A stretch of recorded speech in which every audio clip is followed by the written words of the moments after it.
Good morning and welcome to Thursday's Thought for the Day.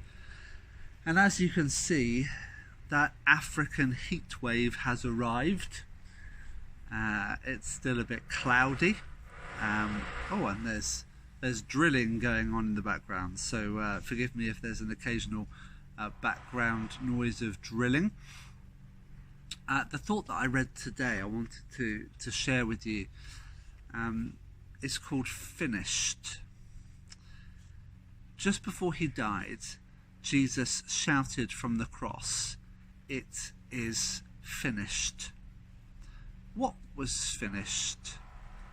Jesus was saying, everything you need to come back home to God, everything you need to be free and happy in God, everything you need to live forever, I've done it all. It wasn't a cry of defeat, it was a cry of victory, a shout of victory. The great work of rescuing was finished. There is now nothing you can do to make God love you more, and nothing you can do to make God love you less.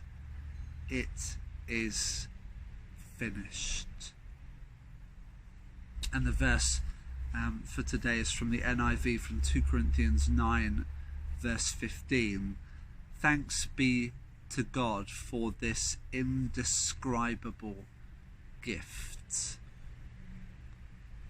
You know, so much of religion over the years has been about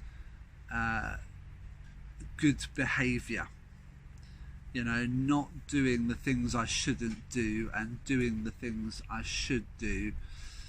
You know, trying to convince God and other people or the church that I am good enough, holy enough, pious enough, or trying to convince God that I'm not terrible, that I don't deserve to be thrown into the eternal fire, would be the language that some people would use.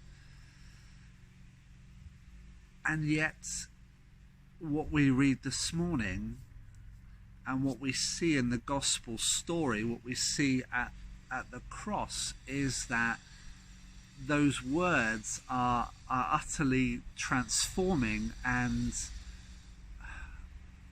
world changing, that there is nothing you can do to make God love you more. None of our ritual, none of our piety, none of our spirituality, none of that impresses God. If you're trying to live a good Christian life, and this is not meant to put a downer on that, but it's meant to liberate in that nothing you are doing makes God love you anymore.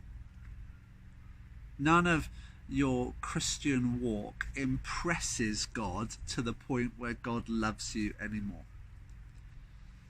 But equally, if you feel, I just don't, I mess up all the time, I struggle, I have doubts, then know that equally the opposite is true, that nothing you can do will make God love you less. So however far you've fallen, however big your doubt, however much you don't feel the presence of God with you, none of that makes God love you any less. Because God loves you fully. His love is fully given and present to you and for you. And so this morning I pray that as you go throughout the day, you might walk in that freedom of knowing that it is finished. That everything that God needed to do to win you back, to bring you home, is finished. You do not need to do anything more. Should you do anything more? Well, a life that is transformed by love naturally has those hallmarks within it. But Is that necessary for what God has done that you do that?